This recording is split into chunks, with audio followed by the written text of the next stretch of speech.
Hey, everybody, and welcome to another episode of Casual Chats. This stuff is just so much fun. What we do here is that we're inviting other people who are demonstrating exceptional, irresistible, or both of these in their personal, professional life, business life, wherever it is.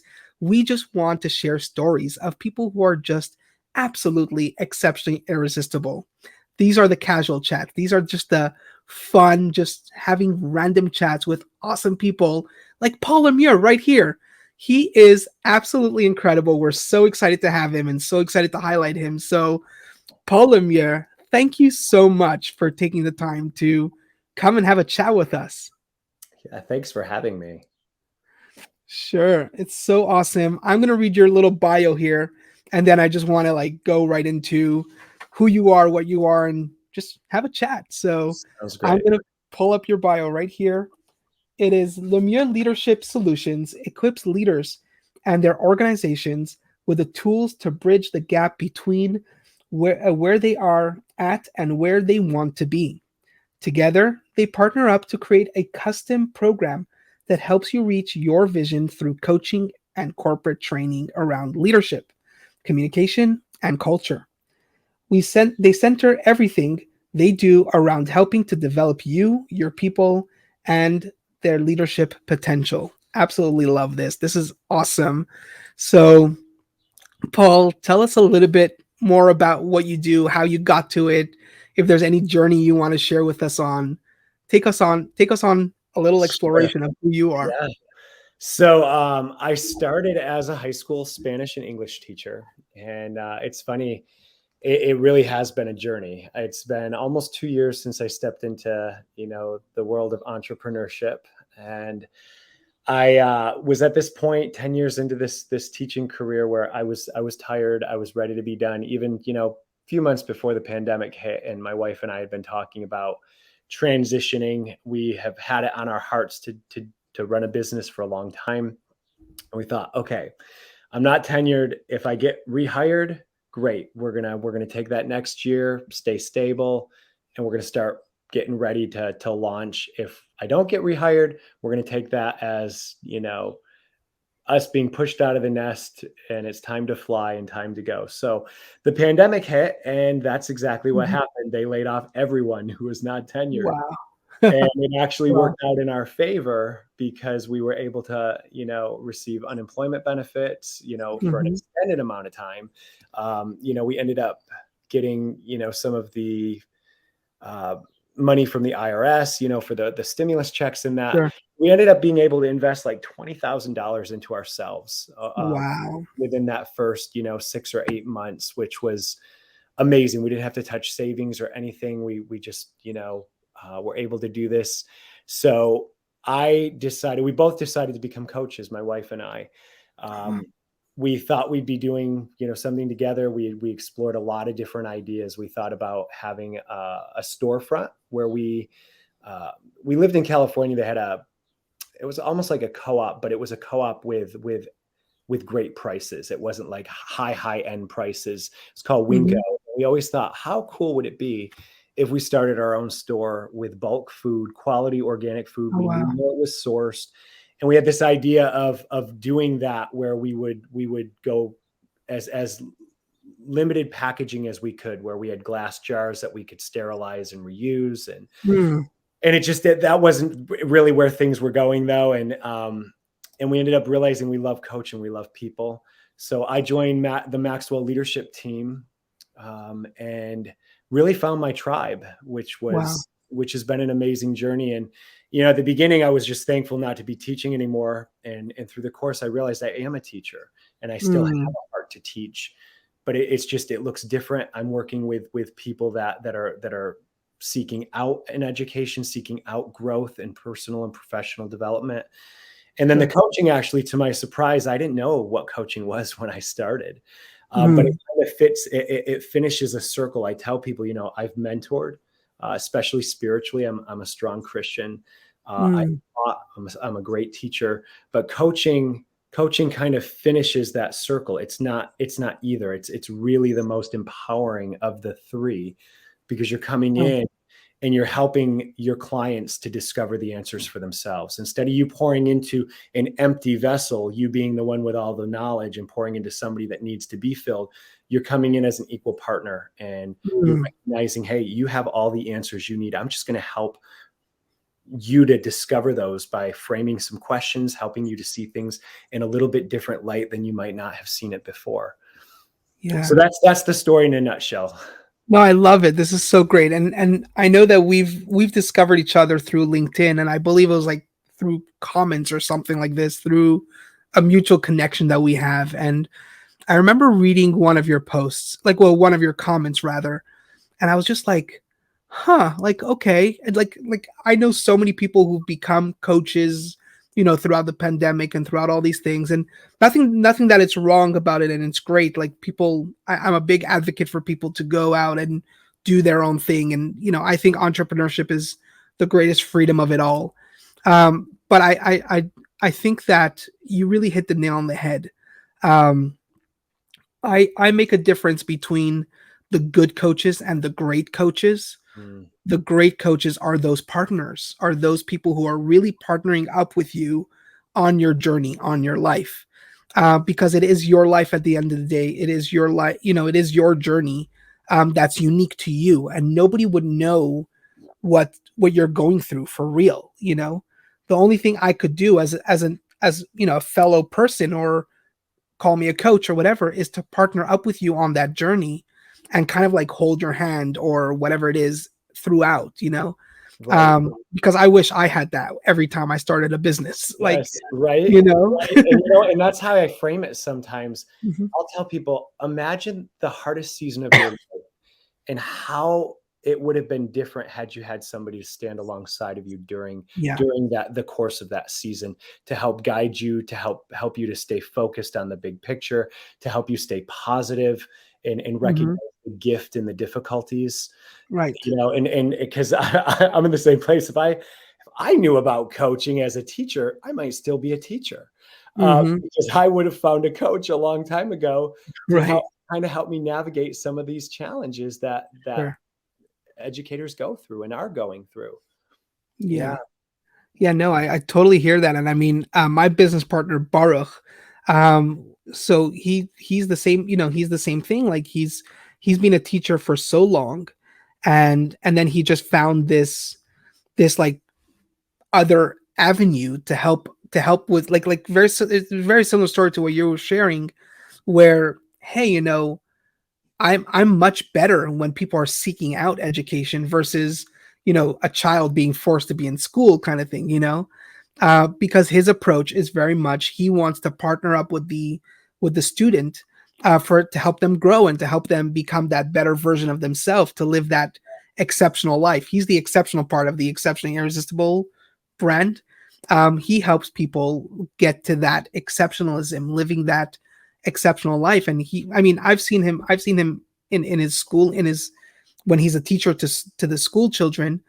I mean, it's just unfortunate that whenever we're children, we don't really appreciate the ones who are investing so much time in us. So What I great was that kind of student, I know. I wanted to get to know him because he just has He's such a, great. you can tell he's got such a tender, humble heart. Really, What yes. grade does he teach? What grade does he teach? I'm got El every Elementary time. or high school, or I think he's definitely elementary. okay. I don't recall if he's now grade 3 or grade 4. Okay, that's what I I think thought. they're I 10-year for olds. some reason, I had 4th grade in my mind. I don't know why, but Yeah, he does 10-year olds, I believe. Yeah. okay. That's So what a great age group. so That's and awesome. he's so phenomenal with them. I mean, like, I've seen, like, we talk a lot about the different things that he does, and I'm like, I wish I could be his student right now, where I'm at, like, with my mindset where I'm at now. Because if I had a teacher who invested in me that amount, Yeah. I know. Listen, I'm gonna say subconsciously, I think those kids definitely are getting something Oh, yeah. that maybe, 20 years from now, they'll look back and they'll say, wow, Rabbi Baruch was such a teacher that, these are the values, he's instilled in me, and because today, looking back, I wish I was that child who showed my teachers more appreciation. I had a handful of teachers who did give me that kind of value, setting, but as a child, you just don't appreciate that, and today looking back, it's kind of like, wow, I wish I was that kind of kid who understood the value that I was actually getting at the time. Yep. Yep.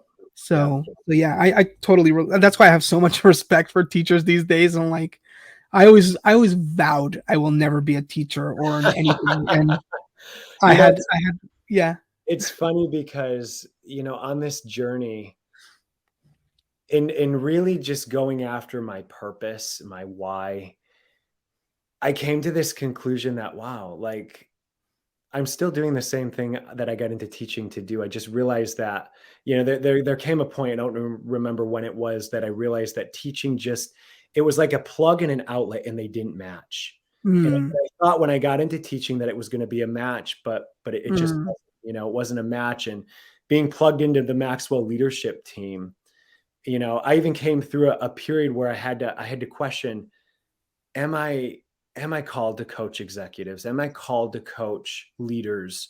Am I called to step into this realm, or does this just feel good the way teaching felt good to me? And I had to really mm, explore if it was just the coaching, the speaking, and the training aspect of Maxwell leadership that I needed to focus on, or if it really was this idea of having a heart for leadership. And a long story short, it is, leadership is who I am. You said it, mhm. earlier before we were recording, that when you look at me, you see that leader, you see a I do. leader in Yeah. me. Yeah. And I had to see that leader in me for myself as well. But it's interesting to think that here I was so excited about leaving teaching. I'm free, just to realize that Mhm. I'm actually the same person that I have been for the last however many decades. Right. As I was going to school to be a teacher, as I got into teaching, I'm still a man who is full of passion, full of life, full of zeal, who wants to help people reach their full potential. I Mhm. just was realizing I was not, it wasn't a fit for me in terms of being part of a system that was very broken. I felt very boxed in. As an Mm. entrepreneur, I have so much freedom, and that Yeah. is, and as a leader, I thrive on freedom. I thrive on Sure. that autonomy of being able Sure. to move as I need to. And if I find a client and it's not a good fit, to be able to say, you know what, this isn't working really well. I'm not Mhm. able to serve you in the way that you're looking for, and it's not working for me either. We can do a number of different things. I've got a whole bunch of people I can recommend that I can Yeah. connect you with that I think would be a better fit, or Mhm. we just leave it as is. And there's no harm. No, exactly. Yeah, Ex- that and extremely- that is leadership. yeah, Know right, when to let go and say, "Listen, I'm just not the right guy for you." right, I don't have, like, for me, I lead with value. That's just a core value of mine. I lead with value, and I often I think I turn away way more people than I should, because otherwise I'll be living a lot better. But I do turn away a lot of people because I really, really say, hey, I don't know if I could bring you the kind of value that I want to, like that mm, I feel is what like my strengths. Like, I know I have certain level of strengths and I have standards, and the kind of level of value that I want to bring you, I just don't think I'm the right person for you. That's part of that exceptionally irresistible. right, I am looking for people who want to become more exceptionally irresistible, because I believe everybody is already exceptionally irresistible. That I don't have a doubt about that. I just think that either they just don't know it yet, or they know it and they just want more of it. They could use more of it. Hey, who doesn't want to be exceptionally irresistible, right? right. Um, so it often is time. I want to talk one thing about that whole teacher aspect. Before meeting Baruch, I had a very hard time saying, I'm teaching people certain things or whatever, just how much I disliked it. So he said, "Great, I don't teach either." And I'm like, "What do you mean? You're a teacher?" He goes, "No, no, no. I'm an educator." Mm, And he made this distinction between teacher and educator, yeah, where the educator just has access to a resource of tools, and he's there to provide it to whoever he's educating, whether it be children, whether it be leaders, whether it be whoever. And he's providing them those resources that he just has access to. So he's not somebody who's imparting information upon you, which teachers typically do. He's there to partner up and say, hey, there's this resource that you could use to better grow or to better, do whatever it is that you're looking to do. Here are some considerations to consider. And here are things that I could provide you, or I could even show you where to find this information or whatever it is. Right. He made a huge distinction, at least to me, at least. And that's when I was like, oh, I like this. Like, I think I could do that. Whereas as you were saying, like partnering up with your client, saying, hey, I'm not here to make you exceptionally irresistible. I can't do that. Right. I do have a few perspectives that maybe perhaps you want to consider, and Right. let's explore that together. Yeah. It's interesting that you talk about, everybody, that there's things that hold people back, the ones that they don't realize it. And the ones that want more of it. One of the things that has been a little bit of an area that I've had to explore as a coach, because you hear good coaches stay in that coaching lane. We put that coaching Mhm. hat on when we're coaches. We are not training. We're not teaching. We are not mentoring. We're Mhm. not sharing our own experiences unless we're Right. asking permission, and it's vital that's going to help them. We want to stay in that lane of just asking them the questions, helping them to explore. And it actually,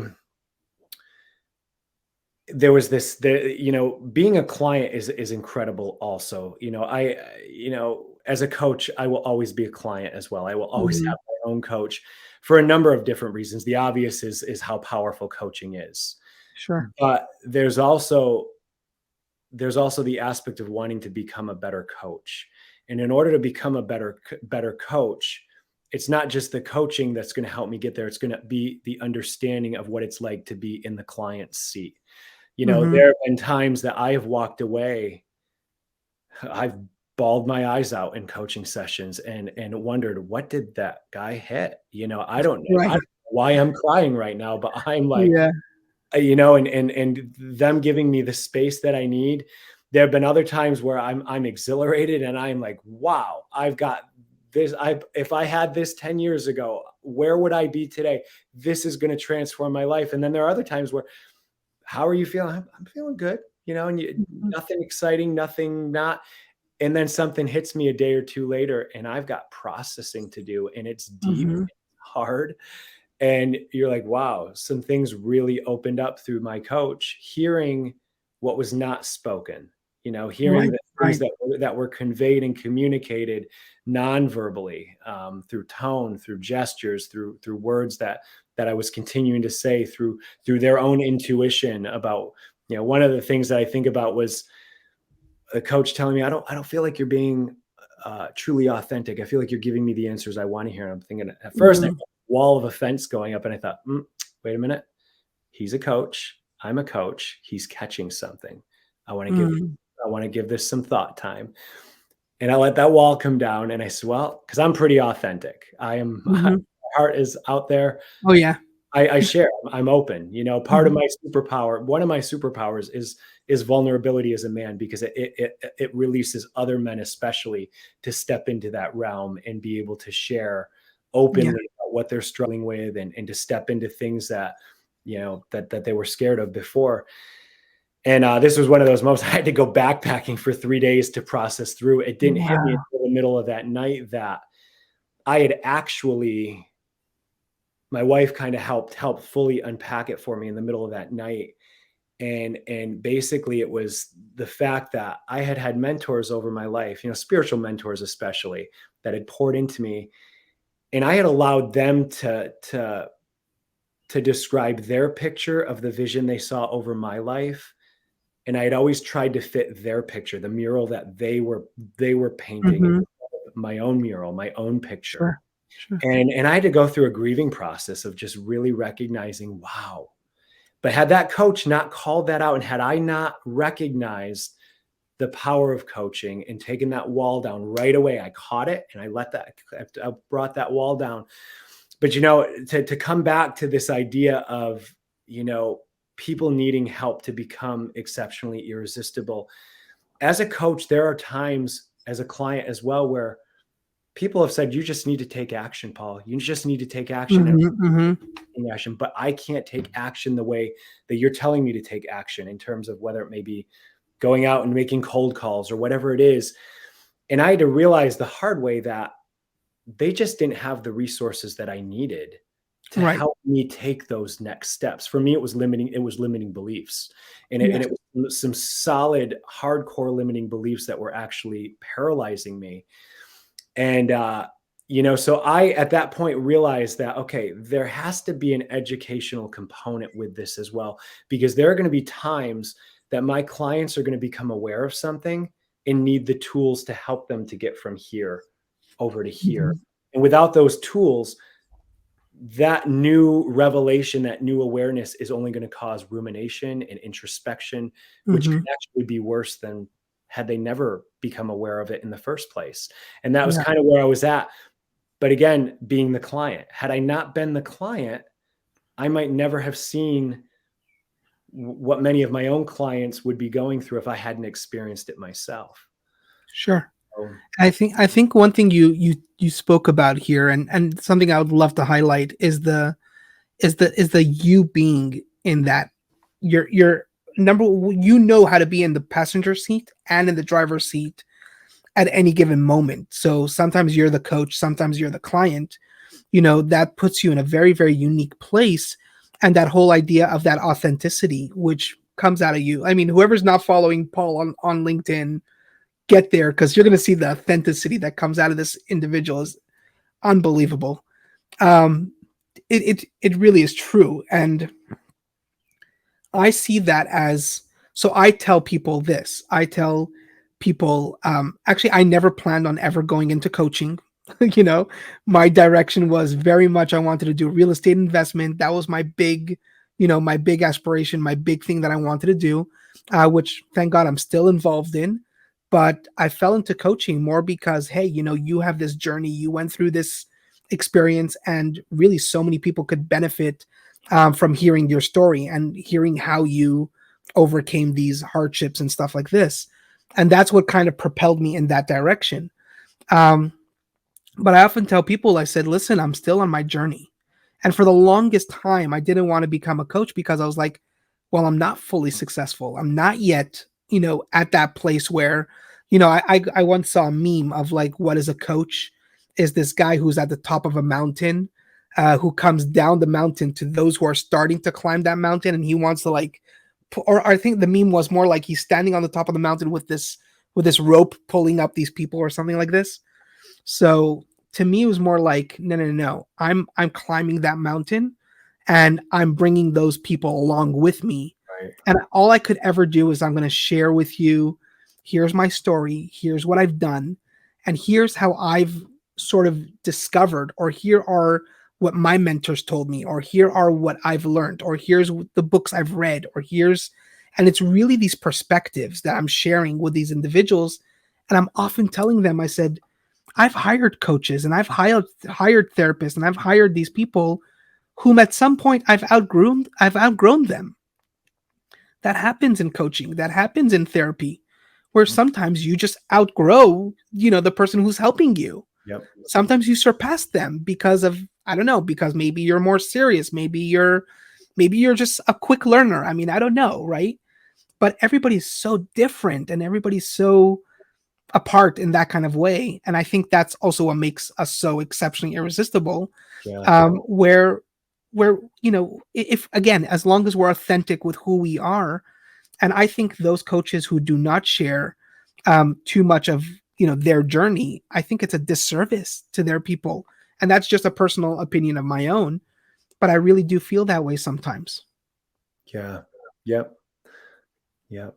And there's, it's funny as you're sharing these things, and I'm sure it probably applies for you, how much we grow as communicators, as a coach, because now there are times where I have to kind of feel my way around, and sometimes I have to ask, what are you looking for?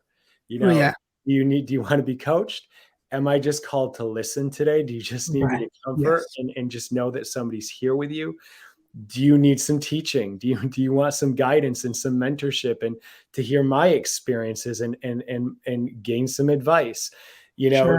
So again, coming back to that full circle, Yeah.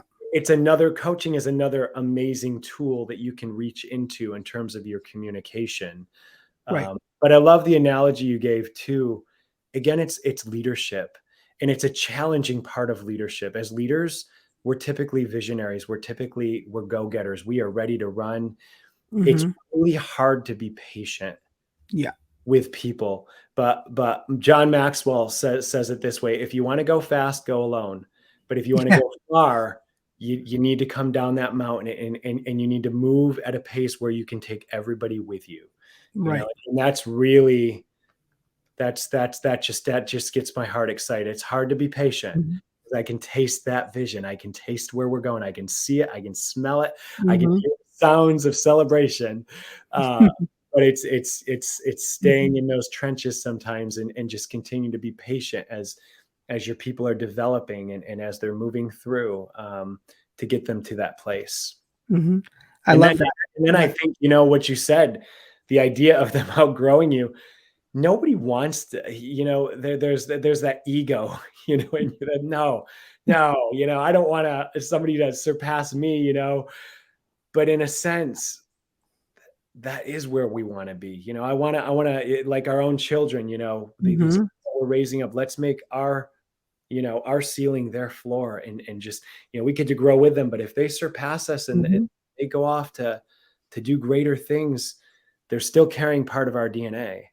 Exactly that. And I remember the one time my son is who's extremely entrepreneurial and extremely creative, reaches out to me and says, "Hey, Dad, here's a place I want to get to in life and whatever." And he's like, you're this leadership coach. Could you coach me and teach me and whatever?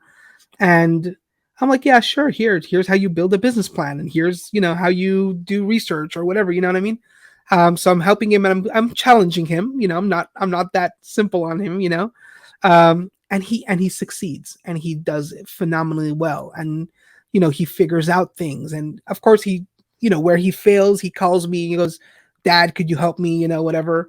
Uh, but just the other day, he's accomplished something that I would have never accomplished at that age, ever, never. And there was a place in me that my ego got hurt a little bit. It's like, huh, like my kid is surpassing me, kind of thing. And then it took me a little bit, and I was sitting with my wife one evening, like we have this like daily check-in that my wife and I do, and I'm sharing with her a little bit of my hurt, my ego, and and then she's like, "But don't we ever want better for our children?" And she just said those words, and it was like a cinder block hit me. And I was like, "That's so true." Yeah. If I went through some kind of hardship or anything, I'm a little bit protective over my child, and I don't want my child to go down that road because I know how painful it is. So I'm trying to protect my child from going down that road. This is no different, just the other way around. Right. This is what I would have done at his age, and he's doing it. Right. And that's the greatest pride. If anything, my ego should be going the other way. Like, yes, good job, kid. You did right. And I Yeah. did. The next day I called him up. I was like, "Kid, good for you. Like, I'm so proud of you. I'm so like, that's how you do it. Like, keep doing it more. And here's how you could grow even further." Yeah. But it really hits home sometimes. And my kids are young, but I look forward to that day where Mhm. we're on an even playing ground, where my sons are adding huge value to me. I'm continuing to add Sure. value to them. Um, and that's how it should be. Why, Mhm. you know, why can't a parent be so proud of their kids that they can actually glean from the gifts and the talents and the strengths that their kids have Mhm. developed, or their kids are pouring back into them in that way as well. Right. Right. And this is the advice that I give everybody when it comes to leadership as a parent. What my mentors gave me. So they told me there were two leaders in the Bible that had to deal with a group of other people. So this is usually when you're leading a group, okay, or a certain amount of people. So sometimes you have to be a Jacob, and sometimes you have to be a Moses. Mm. So the story with Jacob is that he was leading his, young children. At the time, his oldest was a 10-year-old, and his wife gives birth on this journey from going back to the land that he was going back to. So he had all the way from a newborn to a 10-year-old, and and also his flock and everything were very, very, in their infancy.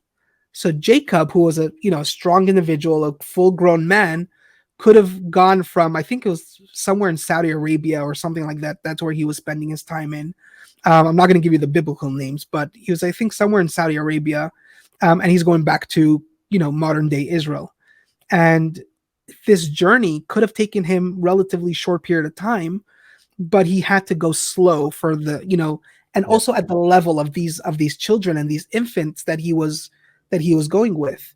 Um, and so he said, I cannot travel fast because I need to go at the pace of my children. And then Moses, as far as he was concerned, the journey from Egypt to Israel was only going to be 3 days. He Right. tells the pharaohs, I only need 3 days to go, kind of thing, which led them 40 years. They were 40 years in the Wow. wilderness. Yeah. Yeah, but he was a leader who had to work with the community that he was dealing with. Just because we as leaders sometimes could run, like you were saying earlier, we could run and we could go, and we want our kids to be, we can't wait for our kids to grow up to be on that equal, footing or something. But sometimes we either have to be a Jacob or we have to be a Moses to identify what are the needs of the people that we are leading. And exactly like what you said, sometimes we just have to listen. Sometimes they want our story. Sometimes, I mean, and I do that all the time with people. I say, okay, what hat do you need me to wear right now? Do you need me just to listen? Do you need, my virtual hug? Do you need my input? Do you want my criticism? Do you like, what is it that you want right now that is going to be most beneficial to you at this moment? Right. And the same thing with our kids, effectively. Yeah. That's so good. I love Moses was such an amazing leader. Just Yeah. an amazing, amazing leader. And you know, it makes me, the people he was working with as well, in a fathering sense, they were orphans. Yeah. They had lived as slaves. They Hmm. didn't know what it was like to be children. They only knew they had grown from generation after generation, 400 years of slavery. you Yeah. know so for Moses to have to raise them up, it took 40 years, and most of that generation never made it into the promised land. They just couldn't come out of that mindset and that frame of mind. They could never come into that Hmm. place of seeing themselves as sons and daughters. They were slaves. Moses always had to go to God for them. Yeah. You go, lest we die in the presence of Hmm. God. you know Right. and it was Joshua's. I think Joshua, I can't remember now if he was part of, I think he was the next generation, or he was a Yeah, child. he was groomed to be that leader by Yeah, Moses. Yeah. but Hmm. the people that he let in were mostly that next The generation children. Yes. who had been trained in outside of slavery, who would be able to steward that new land, that the blessings that God wanted to give to them. Correct. Hmm. Yeah, Yeah, and that's that like when we talk about generational trauma, to break that generational trauma is difficult. yeah, It's so hard. And oftentimes, like, I come from a very big generational trauma, like my parents and grandparents and stuff like that. And to break away free from that, I just said, listen, the buck has to stop here, yep, because this will never end. My father, the abuse that he had to go through, the father, and all these different kind of things. And I said, whatever I went through was okay, and I have to make that okay. But it's in order for I'm going to be that person who stops it here, and I need to go educate myself and grow and break myself free, take off those shackles that were put on me against my will. In a sense, I was slaved to those mindsets or whatever that was, and set myself free from that mental prison that I was born to. I was born into it. It wasn't even my fault. Right. But I had the choice of to set myself free, and really my investment is that next generation, my children, my, the future. That's that investment. And I tell that to all these different people. I say, guys, if you're not waking up from this pandemic right now, Yeah. oh my goodness, we're going to be seeing some serious shifts in the business world. There's a lot of businesses that are going to just fail. And, Yeah. just simply because like look at how many people are leaving their jobs, and look at like what's going on. And it's about time to wake up and start shifting the way we do business, Yeah. and start really seeing, break away from this old generational trauma in a sense, and start taking on new practices in business, or new mindsets, or new approaches. Even if you're just exploring them, how are you going to maintain your talent? How are you going to hold on to them? Right. This all ties into the same Right. principle. Right. And I think, if we go back to coaching, it's why coaching is going to be, it's not going to be something that's, for, Sorry, 1 second. Sorry about that. That is actually my son calling. I will get back to him in short.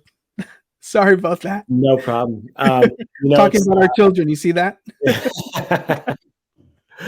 um, I really believe that with things accelerating so fast right now, coaching is going to be vital for those that are going to Yes. really be successful, for those that are going to be able to keep up with things.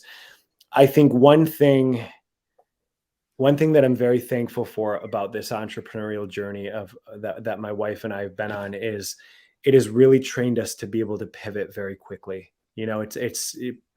Most people don't like change. We're not wired that way. We're not wired to have to change at the drop of a hat.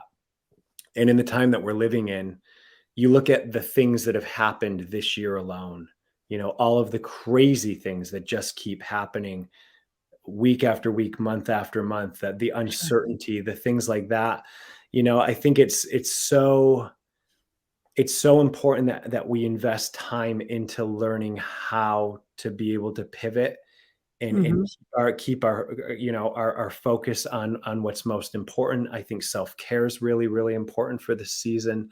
So it's not just the business realm. I think, we are I hate the new term, the new normal, Yeah, right. I don't like that term at all, Right. but we are living in a very different time. And, things are just, if we thought things were fast before the pandemic, things are just even more Sure. accelerated, Sure. compounded, you Sure. know, and I look at, my neighbors, I look at family members, I look at friends that are struggling with mental health, that the anxiety, like I've never seen before. Mm-hmm. And that's what I want to see people get help with as well, Mm-hmm. and Mm-hmm. especially in leadership. And I think part of it is, we're struggling with a leadership deficit right now. So true. Having Yeah. leaders that come in, like you're talking about, with business too, where people feel cared about, people feel valued, Mm-hmm. people are being looked at as human beings instead of just as employees, or Correct. Correct. as whatever, they're being looked at as valuable people. And leaders, the leaders that I believe that are going to be most successful are the leaders that are coming in like Moses, Mm-hmm. who was very much like a father, who came underneath these children, the children of God, Mm-hmm. and and was working to help them to see themselves in their true identity, to Right. strip away the years of slavery, and the Mm-hmm. years of oppression, and the years of scarcity, that created all of these limiting beliefs and mindsets. And I think with the pandemic and everything, we as leaders, we're dealing with it. Educators, one of the things that was very overwhelming as an educator was having to wear all of these hats. We were dealing with, social emotional well-being. We were dealing with having to counsel and give therapy to these kids, even to their parents sometimes, who didn't know what to do to help their children. And, Mm-hmm. Mm-hmm. and I think leaders are being faced with that now more than ever. How do I help my employees, Yeah. with these things, and and these are the ones that are talking about it. A lot of them are just doing their best to not share it, and they're doing their best to just keep moving forward. I'm Yeah. not sure where that all came from. No, no, I no, no. that fits into the context. No, it's great. It's really amazing because this is a show that's talking about, being exceptionally irresistible. One of the things that I like to do in these kind of chats is like, well, how does that apply in your day-to-day life? And I think you really hit that on the head. Because I too, when the pandemic, so I left my job right before the pandemic. I'm not knowing that the pandemic was coming, actually. It was pre-planned that I was going to leave March 10th, my job, and Wow. March 15th was when all the lockdowns are happening, and I was going to launch my this business. Um, but then I had to pivot along the way, alongside the pandemic. One of the things that came out was one of these clients that I had at the time. They were having a hardship. All of a sudden, people remember that they're parents, right? Because now they're being locked down and their kids are with them at home. And all of a sudden, this person was running a very large business. And they call me up and they say, listen, I don't even know how to be a parent. Like, I suddenly realized that I have these children that I don't even know them. Like, and so is there something you could help me with? And we developed an entire parenting leadership course just Wow. for this one individual, which caught like wildfire. This person told that person, and like all of a sudden everybody wants this course kind of thing. Um, but it was really responding to this need that everybody was like, a lot of people were facing at the time. And it's really teaching people how to lead their home and lead their business all with the same kind of principles. They're principles that align. But I'm saying that is because, as I said, as I told you before, as we were warming up for the show, that I really believe everybody's a leader. Everybody has that leader in them. Yeah. And what ended up happening, and this is what I've discovered in my almost a decade of studying, industrial psychology to get to where I'm getting to. I've spent a lot of time learning the employee.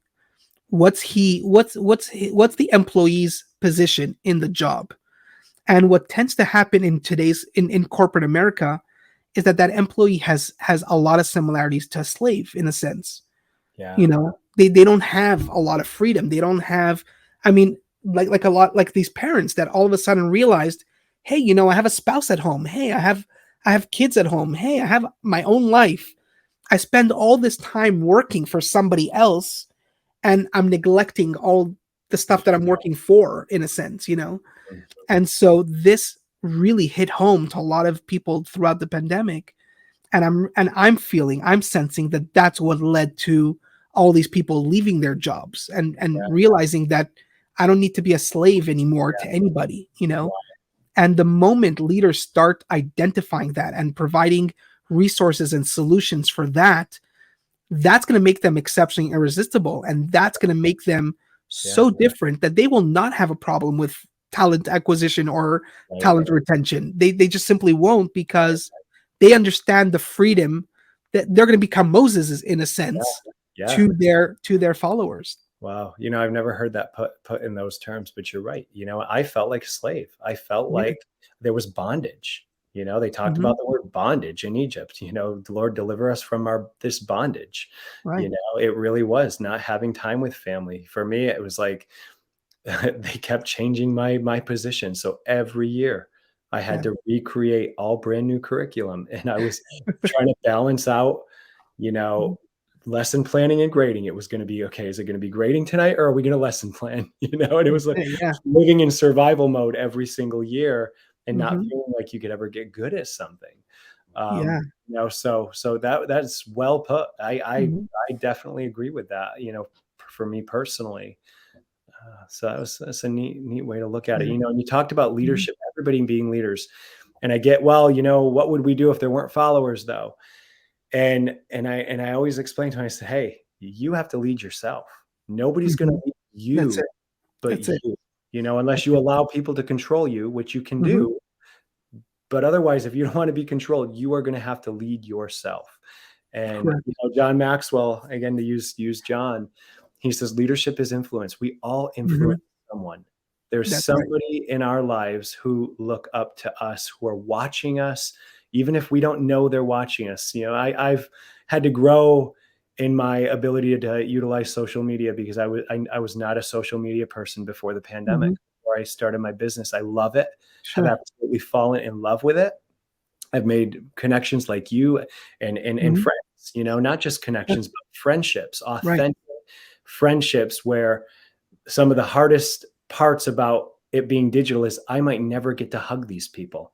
And I love these people. I have grown Mm. to love them. And we share that kind of a relationship. Sure. Screen to screen, it's really amazing, but you can really go to that Mhm. depth. Yeah. And I'm sending you a virtual hug right here, right now. So you know, doing that, yeah, right, exactly, exactly. But Mhm. it goes back to what you said. We Mhm. are all leaders, Yes. because we all influence someone.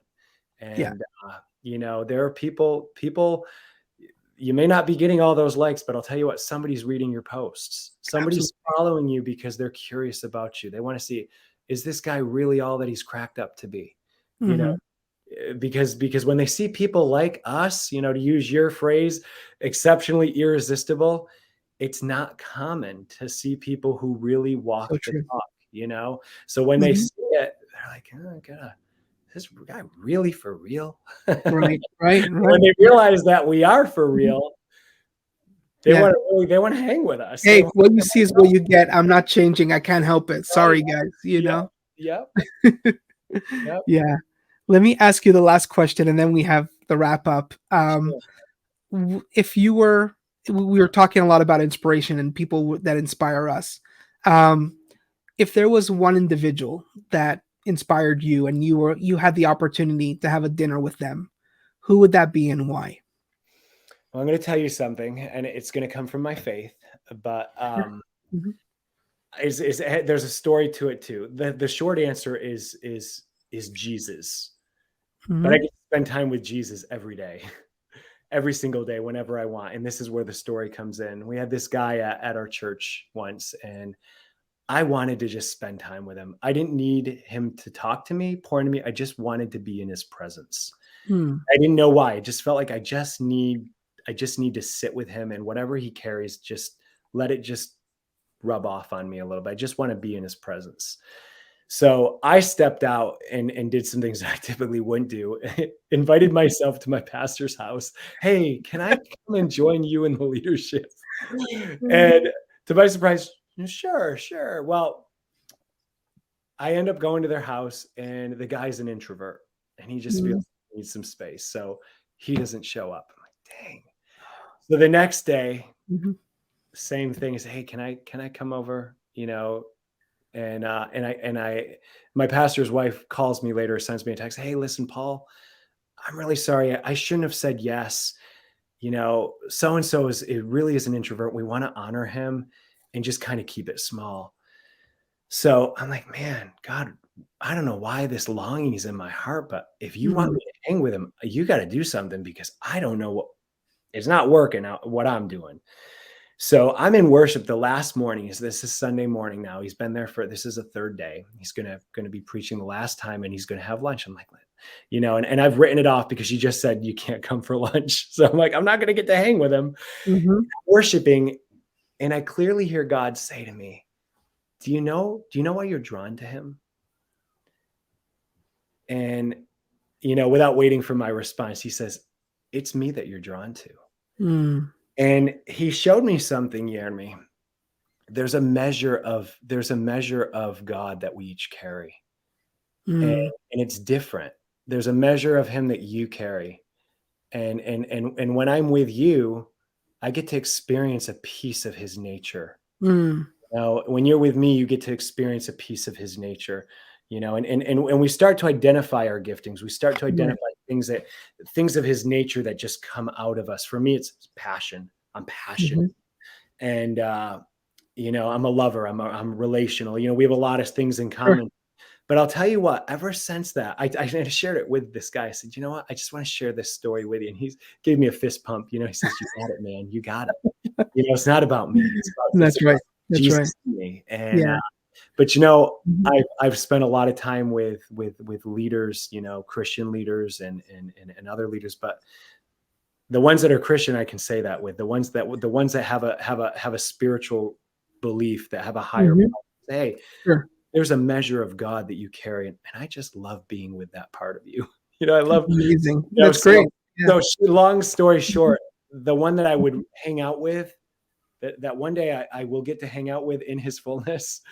I still get to hang out with him every day in my quiet time, Wow. and when I'm with people who carry him. That's beautiful. Thank you for sharing that. That is really inspirational. That's really amazing. And it's incredible that you found, how you connect to your higher power and your inspiration. And that really draws, and we see that, by being connected to you, we definitely see that how you show up on LinkedIn all the time, how you show up here and now and everything. And that's thank you for that. And that really, really is evident. So without further ado, this does conclude our show. Ladies and gentlemen, please connect with Paul Lemieux. If you're on LinkedIn, find him there. If not, we have his email right here. You can reach out to Paul at lemieuxleadership.com. We will have all the links in the show notes. And this show is again about highlighting those exceptionally irresistible individuals, whether it's in their personal life, professional life, business, leadership, whatever it's going to be. We do invite people onto this show to have these kinds of conversations. We want to highlight you. We want to empower you. We want to advocate for you. That's what we're all about. That's who we are here. And so, if you want to have that opportunity, there's a little ticker situation going on below. Our website is yermykirkus.com, or you can reach out to us at exceptionallyirresistible@gmail.com and reach out to us. We want to highlight you. So, this show is all about believing that you are leaders in your own right. You have a fingerprint, and it's about time for you to leave your mark in this world. And if we are that platform to help you kickstart that or to highlight that or to whatever, we will be honored and privileged to show you guys off. So without further ado, that's that. And thank you all again for showing up for another episode of this exceptionally irresistible casual chats. And Paul, again, thank you so, so much for taking that time to spend with us. So really thank you. Thanks for having me, Jeremy. It's been great. Awesome. All right. That ends it. See you all.